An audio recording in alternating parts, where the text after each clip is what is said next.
Nasiglang dinaluhan ng mga kapatid na nasa kapisan ng SCAN International o Society of Communicators and Networkers International ang isinagawang tanging pagtitipon dito sa Distrito Eclesiastiko ng Agusan del Sur. Ito ay bilang pagunita sa pagsapit ng kapisan ng SCAN International sa ika-28 anibersaryo nito.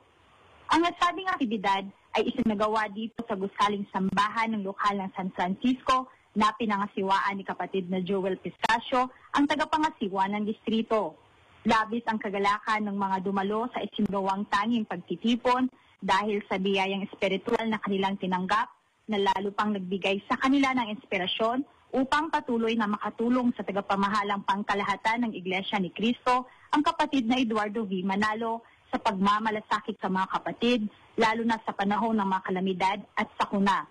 Mula rito sa bayan ng San Francisco para sa INC TV Church News Live, ako po si kapatid na Eliani Bancayrin, INC TV, Agusan del Sur.